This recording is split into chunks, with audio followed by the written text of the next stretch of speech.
ഒരു ഇടവേളയ്ക്ക് ശേഷം വീണ്ടും ഇന്ത്യ ടെസ്റ്റ് പരമ്പരയ്ക്ക് ഇറങ്ങാൻ പോവുകയാണ്. നമുക്കറിയാം ഇംഗ്ലണ്ടിലെ ഒരു പരമ്പരയിൽ ഗംഭീരമായൊരു പ്രകടനമാണ് ശുഭാൻ ഗില്ലിന്റെ നേതൃത്വത്തിലുള്ള ഇന്ത്യ കാഴ്ചവെച്ചത്. പരമ്പര നേടാൻ കഴിഞ്ഞില്ലെങ്കിൽ പോലും സമനിലയാക്കി തിരിച്ചു വരാനും സാധിച്ചിട്ടുണ്ടായിരുന്നു. അതുപോലെ തന്നെ സ്വന്തം നാട്ടിൽ അത് കഴിഞ്ഞിട്ട് വെസ്റ്റ് ഇൻഡീസിനെതിരെ 2 ടെസ്റ്റ് മത്സരങ്ങൾ സത്യത്തിൽ വലിയൊരു ചർച്ചകളോ ഒന്നും ആവാത്ത ഒരു പരമ്പരയായിരുന്നു. കാരണം എന്താണെന്ന് വെച്ച് കഴിഞ്ഞാൽ വെസ്റ്റ് ഇൻഡീസിനെ നമുക്കറിയാം ഇപ്പോഴത്തെ സാഹചര്യം 23 റണ്ണിനൊക്കെ സ്വന്തം നാട്ടിൽ ഓൾ ഔട്ട് ആവുന്ന ടെസ്റ്റ് പരമ്പരയിൽ ഓൾ ഔട്ട് ആവുന്ന ഒരു ടീമിനെതിരെ ആ ടീം ഇന്ത്യക്ക് വലിയ വെല്ലുവിളി ആകില്ല എന്നത് ഒരു യാഥാർത്ഥ്യമായിരുന്നു. അത് അങ്ങനെ തന്നെ സംഭവിച്ചു. അതുപോലെ തന്നെ ആളുകൾക്ക് അത്ര ഒരു ത്രില്ല് അതിൽ വന്നില്ല എന്നുള്ളതാണ് യാഥാർത്ഥ്യം. അതോടൊപ്പം തന്നെയാണ് അടുത്ത ഇന്ത്യയുടെ ടെസ്റ്റ് പരമ്പര വരുന്നത് ദക്ഷിണാഫ്രിക്കയ്ക്കെതിരെ. അതെ, നിലവിലെ വേൾഡ് ടെസ്റ്റ് ചാമ്പ്യൻഷിപ്പ് വിജയികളാണ്. മാത്രമല്ല സമീപകാലത്ത് പാകിസ്ഥാനിലാണ് അവർ 2 ടെസ്റ്റ് മത്സരം കളിച്ചത്. അതിൽ ഒരു മത്സരം അവർ വിജയിക്കുകയും ചെയ്തിട്ടുണ്ട്. അപ്പോൾ ഈ ഒരു പെർഫോമൻസ്, സമീപകാലത്തെ പെർഫോമൻസ് നോക്കുമ്പോൾ ഒരു നല്ല ഒരു ടെസ്റ്റ് ടീമായിട്ട് സൗത്ത് ആഫ്രിക്ക നമുക്ക് വിലയിരുത്താം. ഇന്ത്യയിൽ 2019 ശേഷമാണ് അവർ 2019 അവസാനമായിട്ട് ടെസ്റ്റ് പരമ്പര കളിച്ചതിന് ശേഷം ഇപ്പോൾ ടെസ്റ്റ് പരമ്പര വരുമ്പോൾ അന്ന് വൈറ്റ് വാഷ് ചെയ്തിട്ടുണ്ട് ഇന്ത്യ. പക്ഷെ ഇന്ന് നമുക്കറിയാം ദക്ഷിണാഫ്രിക്ക സ്വാഭാവികമായിട്ടും കുറച്ചും കൂടി കരുത്തുള്ള ഒരു ശക്തമായ ടീം അവർക്കുണ്ട്.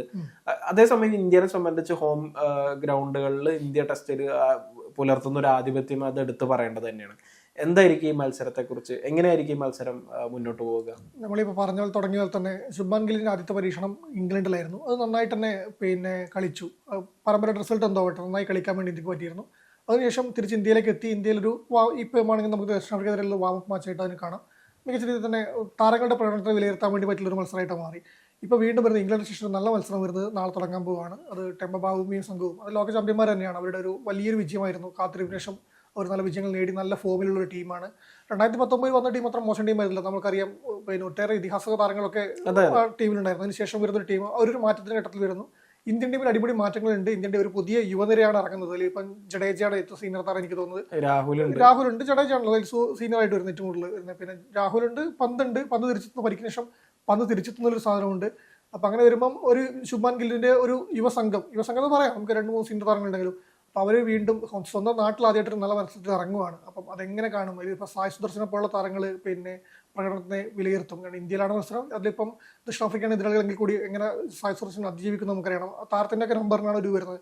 ബാക്കിയെല്ലാം സെറ്റ് ടീമാണ്. പിന്നെ 3 വിക്കറ്റ് കീപ്പർമാരെ ടീമിലുണ്ടാകാൻ ചാൻസ് ഉണ്ട്. KL രാഹുൽ ടെസ്റ്റിൽ കീപ്പിംഗ് ചെയ്യാറില്ലെങ്കിൽ KL രാഹുലുണ്ട്. പിന്നെ നമ്മുടെ വൈസ് ക്യാപ്റ്റൻ ഋഷഭ് പന്ത്, ഇപ്പം നിതീഷ് കുമാർ റെഡ്ഡിക്ക് പകരം ടീമിലെത്തിയ ജൊറലാണ് ഏറ്റവും മികച്ച ഫോമിൽ ഇപ്പം നിൽക്കുന്നത്. ടീമിനെതിരെ സെഞ്ചുറി ഒക്കെ നേടിയിട്ട്.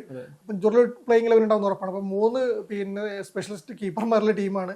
ആ കീപ്പർമാരല്ല, നമുക്കറിയാം പിന്നെ കീപ്പർമാരുടെ ഒരു ആധിക്യം നമ്മുടെ ഏത് ഫോർമാറ്റിൽ ഇപ്പോൾ ഉണ്ട്. അവർ എല്ലാം നന്നായി കളിക്കുന്ന ഒരു താരങ്ങളുമാണ്. അപ്പം അത് ഓരോ നമ്പറിലേക്ക് വരുമ്പോൾ സായ് സുദർശന്റെ നമ്പറിൽ ജൊറൽ കളിക്കുമോ ഇനി അല്ല പിന്നെ മിഡിൽ ഓർഡർ തന്നെയാണ് വരുന്നതെന്നും കാത്തിരുന്ന് കാണേണ്ടതുണ്ട്. അപ്പം അങ്ങനെ വരുമ്പോൾ അതൊരു മികച്ച മത്സരമായിരിക്കും. താരങ്ങൾക്കെല്ലാം അവസരം തെളിയിക്കാനും ടീമിന്റെ അവസരം ഉറപ്പിക്കാനുള്ളൊരു മത്സരമായി മാറും. ജഡേജയെ പോലുള്ള താരങ്ങൾക്ക് പിന്നെ ഇന്ത്യക്ക് വേണ്ടിയിട്ട് നന്നായിട്ട് ഇനിയും ചെയ്യാൻ വേണ്ടി പറ്റും. അതും നമുക്ക് പ്രതീക്ഷിക്കാം. തീർച്ചയായിട്ടും. നമ്മൾ ഈഡൻ ഗാർഡൻസിലാണ് മത്സരം നടക്കുന്നത്. ഒരു ചരിത്രം പരിശോധിക്കുകയാണെങ്കിൽ ഇന്ത്യക്ക് നല്ല അഡ്വാൻറ്റേജ് ഉള്ള ഒരു മൈതാനം തന്നെയാണ്. ടെസ്റ്റിലാണെങ്കിൽ എനിക്ക് തോന്നുന്നത് 42 ടെസ്റ്റ് കളിച്ചതിൽ ഇന്ത്യ 13 ടെസ്റ്റ് മത്സരം വിജയിച്ചിട്ടുണ്ട്. 9 മത്സരം സമനിലയിൽ അവസാനിച്ചു. 9 മത്സരം ഇന്ത്യ പരാജയപ്പെട്ടു. 20 മത്സരങ്ങൾ സമനിലയിൽ അവസാനിച്ച ഒരു ഗ്രൗണ്ടാണ്. ഈ മൈതാനത്തെ ഒരു സമീപകാലത്തെ പെർഫോമൻസ് നോക്കുകയാണെങ്കിൽ ഇംഗ്ലണ്ടിനെതിരെ 2012 ഇന്ത്യ ഇവിടെ പരാജയപ്പെട്ടിട്ടുണ്ട്. അതിനുശേഷം കളിച്ച എല്ലാ മത്സരങ്ങളും ഇന്ത്യ വിജയിച്ചിരിക്കുകയാണ്. ഏറ്റവും അവസാനം ബംഗ്ലാദേശിനെതിരെ നടന്ന മത്സരം ഇന്നിങ്സിനും ആണ് ഇന്ത്യ ജയിച്ചത്. ദക്ഷിണാഫ്രിക്കയുടെ ഈഡൻ ഗാർഡൻസിലെ ഒരു ടെസ്റ്റ് നോക്കുകയാണെങ്കിൽ അവർ 4 മത്സരമാണ് ഇവിടെ കളിച്ചിട്ടുള്ളത്. അതിൽ 3 പരാജയപ്പെട്ടിട്ടുണ്ട്. ഒരു മത്സരം അവർ വിജയിച്ചിട്ടുണ്ട്. അത് 1996 ആ കണക്കും ഇന്നത്തെ ക്രിക്കറ്റുമായിട്ട് വലിയ ബന്ധമൊന്നുമില്ല എന്നുള്ളത് തന്നെയാണ് യാഥാർത്ഥ്യം. ഇനി അതുപോലെ തന്നെ ഇന്ത്യ ഇവിടെ ടെസ്റ്റ് മത്സരം തോറ്റു എന്ന് പറയുമ്പോൾ 2012 തോറ്റു എന്ന് പറയുമ്പോൾ അതിന് മുമ്പ് ഇന്ത്യ തോറ്റിട്ടുള്ളത് 1999 അപ്പൊ അങ്ങനെ ഒരു ഈ സമീപകാലത്ത് ഇന്ത്യയുടെ ഒരു പെർഫോമൻസ് നോക്കുകയാണെങ്കിൽ ഇന്ത്യ നല്ല ശക്തമായ പെർഫോമൻസ് കാഴ്ചവെക്കുന്ന ഒരു മൈതാനത്താണ് കളി വരുന്നത്.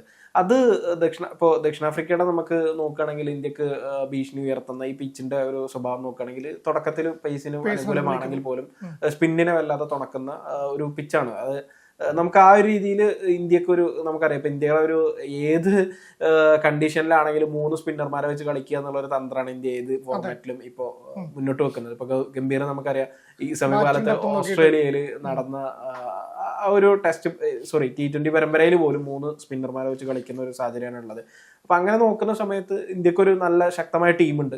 ഇന്ത്യയുടെ പ്ലേയിങ് 11ലേക്ക് വരികയാണെങ്കിൽ ശുഭ്മാൻ ഗില്ലും അതുപോലെ തന്നെ ജയ്സ്വാളും അതുപോലെ തന്നെ KL രാഹുലും ഓപ്പണിംഗിലേക്ക് വരുന്നു. സായ് സുദർശൻ 1 ഡൗൺ ആയിട്ട് വരുന്നു. ശുഭ്മാൻ ഗില്ല് 4ാമതായിട്ട് വരുന്നു. ഋഷഭ് പന്തിന്റെ ഒരു തിരിച്ചുവരവ് അത് തന്നെയാണ് നമ്മൾ എടുത്ത് ടെസ്റ്റ് ടീമിൽ ഋഷഭ് പന്ത് ഒരു അവിഭാജ്യ ഘടകമാണ്. കഴിഞ്ഞ കുറെ കാലമായിട്ട് നമുക്കറിയാം ബാറ്റിംഗ് നിരയൊക്കെ തകർന്നിരിക്കുന്ന സമയത്തായാലും പന്ത് ഒറ്റയാൾ പോരാട്ടത്തിലൂടെ നമുക്ക് സമനിലയും ജയങ്ങളും പിടിച്ചു തന്നിട്ടുണ്ട്. പന്തിന് ഇപ്പം മറ്റേത് ഫോർമാറ്റിലേക്ക് ഉൾക്കൊള്ളിക്കേണ്ട ആവശ്യമില്ല എന്ന് നമുക്ക് പറയാൻ പറ്റും. ടെസ്റ്റ് ടീമിലേക്ക് വരുമ്പോൾ പന്ത് ഒരു അവിഭാജ്യം തന്നെയാണ്, സംശയമില്ല. പരിക്കിന് ശേഷം നമുക്ക് ഇംഗ്ലണ്ടിലെ പര്യടനത്തിൽ നമുക്കറിയാം പന്തിന്റെ പോരാട്ടം, പരിക്ക് പറ്റി പുറത്തുപോയ താരം വീണ്ടും തിരിച്ചെത്തുന്ന ഒരു മടങ്ങിവരവ് തന്നെയാണ്. ആ മടങ്ങിവരവിലും പന്തിന്റെ മടങ്ങിവരവിനെ കുറിച്ച് നമ്മൾ ഒരു എപ്പിസോഡ് തന്നെ ചെയ്തിട്ടുണ്ട്. കാരണം അത് എങ്ങനെ വീണ് കിടന്നിട്ട് എങ്ങനെ തിരിച്ചു വന്ന താരമാണെന്ന് നമുക്കറിയാം. അപ്പോൾ ആ താരത്തിന്റെ തിരിച്ചുവരവിൽ ഫോം ഉണ്ടാവുന്നതിൽ സംശയമൊന്നും നമുക്ക് വേണ്ട. പന്ത് ചെയ്യാനുള്ള കൃത്യമായി ചെയ്യും. വിക്കറ്റിന് പിന്നിലായാലും ഇപ്പം ഒരു ഫിനിഷർ റോളാണെങ്കിൽ നമുക്ക് പറയാൻ പറ്റില്ല. ടെസ്റ്റിൽ T20 കളിക്കുന്ന താരമായിട്ടാണ് നമ്മൾ പന്തിനെ ഇപ്പം പറയുന്നത്. അപ്പോൾ ദക്ഷിണാഫ്രിക്കയ്ക്ക് ഒരു സർജിക്കൽ സ്ട്രൈക്ക് നടത്താൻ വേണ്ടിയിട്ട് അത് പന്ത് എന്തായാലും ഒരു മുതൽക്കൂട്ടായിട്ട് വൈസ് ക്യാപ്റ്റനാണ് ഗില്ലിന് വേണ്ടിയിട്ട് ഒരു പോരാളിയായിട്ട് മുന്നണി പോരാളിയായിട്ട് തന്നെ പന്ത് അവിടെ ഉണ്ടാവും. മധ്യനിരയിൽ കളിക്കാൻ, മിഡിൽ ഓർഡറിൽ കളിക്കാൻ ഉണ്ടാവുന്ന സംശയമില്ല. തീർച്ചയായിട്ടും നമ്മൾ പന്തിന്റെ കാര്യം പറയുമ്പോഴേ ഈ ജുറലിന്റെ സമീപകാലത്തെ ഒരു പ്രകടനം, ഇപ്പോൾ നമുക്കറിയാം ഒരു ടീം ഒരു വിക്കറ്റ് കീപ്പറെ കളിപ്പിക്കുന്നത്. KL രാഹുൽ വിക്കറ്റ് കീപ്പർ ആണോ എന്ന് ചോദിച്ചു കഴിഞ്ഞാൽ ഇന്ന് നമ്മൾ KL രാഹുലിനെ ഒരു സ്പെഷ്യലിസ്റ്റ് ബാറ്റർ ആയിട്ടാണ് കൂടുതൽ നമ്മൾ കാണുന്നത്. ഇപ്പോൾ ഇന്ത്യയുടെ പല ഫോർമാറ്റുകളിലും KL രാഹുൽ ഒരു വിക്കറ്റ് കീപ്പർ എന്നതിലുപരി ഒരു സ്പെഷ്യലിസ്റ്റ് ബാറ്റർ ആയിട്ട് സ്ഥാനം ഉറപ്പിച്ചിട്ടുള്ള ഒരു വ്യക്തിയാണ് KL രാഹുൽ.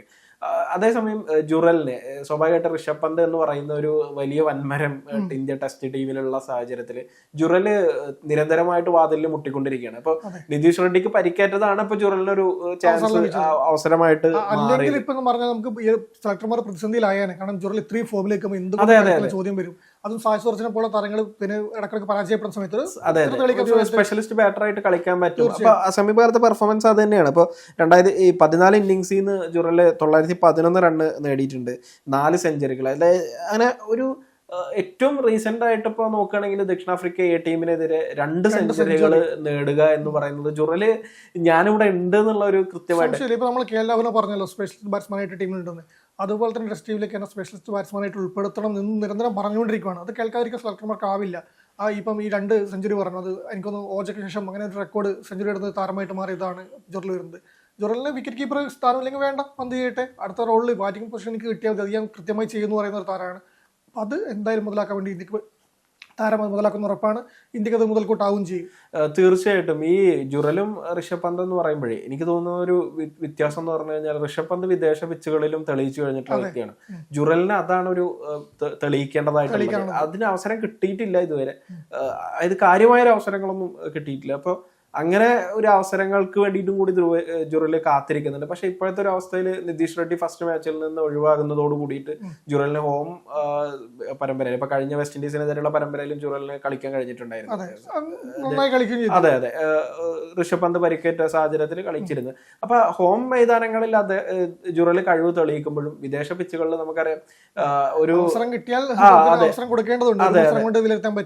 പക്ഷെ വേറൊരു കാര്യമുണ്ട്, ഋഷഭ് പന്തിനെ ഒഴിവാക്കിയിട്ട് ഇപ്പോഴത്തെ ഒരു മത്സരം അതാണ് ഈ ഇങ്ങനെ സാഹചര്യം വരുന്ന സമയത്ത് മാത്രമാണ് അത് നടക്കുന്നത്. അത് മുതലാക്കുവാതില്ലാണ് ജുറൽ ചെയ്യേണ്ട ഏറ്റവും വലിയ കാര്യം. ടീമിൽ കളിക്കുമ്പോൾ അത് അവസരം മുതലാക്കുക, ബാറ്റ്സ്മാനായിട്ട് മാത്രം കളിക്കുമ്പോൾ അത് താരത്തിന് പറ്റുന്ന ഇപ്പം സമീപകാല പ്രകടനത്തിൽ നമുക്ക് വ്യക്തമാണ്. അതെ, അത് ഇന്ത്യയുടെ ബൗളർമാരിലേക്ക് വന്നു കഴിഞ്ഞാല് സ്പിന്നർമാരുടെ കാര്യം പറഞ്ഞു കഴിഞ്ഞാൽ ജഡേജ ഉറപ്പാണ്. കാരണം എന്താന്ന് വെച്ച് കഴിഞ്ഞാൽ ജഡേജ നല്ല ഫോമിലാണ്. ഓസ്ട്രേലിയയിലൊക്കെ നമുക്കറിയാം ബാറ്റ് കൊണ്ടും ബോൾ കൊണ്ടും തിളങ്ങുന്നുണ്ട്. എനിക്ക് ജഡേജനെ മൈതാനത്ത് കാണാനൊരു വലിയ കൗതുകമുണ്ട് ഇപ്പോഴത്തെ ഒരു സാഹചര്യത്തിൽ. കാരണം എന്താണെന്ന് വെച്ച് കഴിഞ്ഞാൽ IPL ബന്ധപ്പെട്ടിട്ട് ജഡേജ ഭയങ്കര ലൈം ലൈറ്റിൽ നിൽക്കുകയാണ്. മാത്രമല്ല ഈ എന്തുകൊണ്ടാണ് ഇപ്പൊ നമ്മൾ ഒരു അനുമാനം വെച്ച് നോക്കുകയാണെങ്കിൽ ഈ ആരാധകരുടെ കമന്റുകളും പോസ്റ്റുകളും ഇതൊന്നും കാണാൻ പറ്റാത്തതുകൊണ്ടായിരിക്കാം ജഡേജ ഇൻസ്റ്റഗ്രാം അക്കൗണ്ട് കമന്റുകളും ഒക്കെ വരുന്നതുകൊണ്ടായിരിക്കും ഡീആക്ടിവേറ്റ് ചെയ്തിരുന്നത് എന്ന് ആ ഒരു വാർത്തകൾ അങ്ങനെ വരുമ്പോ ജഡേജ മൈതാനത്ത് വരുന്നത് ആരാധകരെ കാണുന്നത് എങ്ങനെയായിരിക്കും എന്നുള്ള ഒരു ഓരോ ജഡേജയുടെ ഓരോ ബോളും ഓരോ ബാറ്റ് ചെയ്യുന്ന ഫേസ് ചെയ്യുന്ന ഓരോ ബോളും എറിയുന്ന ഓരോ ബോളും വിലയിരുത്തുന്നതിൽ സംശയമില്ല. അത് വ്യത്യസ്ത ഫോർമാറ്റാണ്. പക്ഷെ അത് പറഞ്ഞിട്ട് കാര്യമില്ല. നിലവിലെ ഒരു ട്രെൻഡിങ് താരാണ്. എന്തായാലും നമുക്ക് കാത്തിരുന്ന് കണ്ടുവരും. അല്ല, അത് ഈ ഒരു കളത്തിന് പുറത്തെടുക്കുന്ന ജഡേജ പോലെ സീനിയർ താരത്തെ ബാധിക്കില്ല. അദ്ദേഹം ചെയ്യാനുള്ള കൃത്യമായിട്ട് ഇന്ത്യക്ക് സംഭാവന ചെയ്യുന്ന സംശയമില്ല. നമുക്ക് ഗില്ലിന്റെ ഏറ്റവും വലിയ ആയുധം, ഏറ്റവും വലിയ കരുത്തും പിന്നെ ഒരു പ്രതീക്ഷയും ജഡേജ തന്നെയാണ്. അതെ, ജഡേജക്ക് ഈ ഒരു പ്രായത്തിലും അങ്ങനെ നിൽക്കാൻ കഴിയുന്നുണ്ട്. നമ്മൾ ഇംഗ്ലണ്ടിലെ ആ ഒരു പ്രകടനം മാത്രം നോക്കിയാൽ മതി. ഇപ്പൊ സെമികാലത്തൊരു ഇത് നോക്കുകയാണെങ്കിൽ, ഇപ്പൊ ടീമിലേക്ക് വരികയാണെങ്കിൽ പിന്നെ കുൽദീപ് യാദവ് ഏകദേശം സ്ഥാനം ഉറപ്പാണ്. വാഷിംഗ്ടൺ സുന്ദർ, അക്ഷർ പട്ടേൽ, ഇവരിൽ ആരെങ്കിലും ഒരാളെ കളിപ്പിക്കാനാണ് ഇന്ത്യ സാധ്യത. രണ്ടായാലും ബാറ്റിംഗിലും അതെ, രണ്ടുപേരും നല്ല രീതിയിൽ പെർഫോമൻസ് കാഴ്ചവെക്കുന്നുണ്ട് എന്നുള്ളത് തന്നെയാണ്. കിട്ടുന്ന അവസരങ്ങളൊക്കെ മുതലാക്കുന്നുണ്ട്. അതുപോലെ തന്നെ ബോളിംഗിലേക്ക്, പേസ് ബോളിംഗിലേക്ക് വരികയാണെങ്കിൽ ബുംറയും സിറാജും കളിക്കാനാണ് സാധ്യത. ഇനിയിപ്പോ ഒരു സ്പിന്നറെ ഏതെങ്കിലും സാഹചര്യത്തിൽ മൈതാനത്ത് ഒക്കെ നോക്കിയിട്ട് മാറ്റുകയാണെങ്കിൽ ആകാശ് ദീപ് കളിക്കാനുള്ള ഒരു സാധ്യത, പക്ഷെ അത് വളരെ കുറവാണ്. നിലവിലുള്ള ഇന്ത്യൻ പിച്ചുകളിൽ 3 സ്പിന്നർമാരെ വെച്ച് കളിക്കുക എന്ന് തന്നെയാണ് ഒരു സ്ട്രാറ്റജി, ആ തന്ത്രം തന്നെ. ഇനി പിച്ചിലേക്ക് വരുന്ന സമയത്ത് ഗില്ല് പിച്ച് കണ്ടിട്ട് ആദ്യം അത്ര സംതൃപ്തനല്ല എന്ന രീതിയിലുള്ള റിപ്പോർട്ടുകളൊക്കെ വരുന്നുണ്ട് പല തരത്തില്. എന്തായാലും ഒരു നല്ല ടെസ്റ്റ് മാച്ച് തന്നെ കാണാൻ കഴിയും എന്നുള്ളതാണ്. ഇന്ത്യ ഇംഗ്ലണ്ട് മത്സരത്തിന് ശേഷം വെസ്റ്റ് ഇൻഡീസിനെതിരെയുള്ള മത്സരം എങ്ങനെ ആയിരുന്നോ എന്നതുപോലെ ആയിരിക്കില്ല. കുറച്ചുകൂടി ആവേശകരമായിട്ടുള്ള ഒരു മത്സരം ദക്ഷിണാഫ്രിക്കക്കെതിരെ കാണാൻ കഴിയും.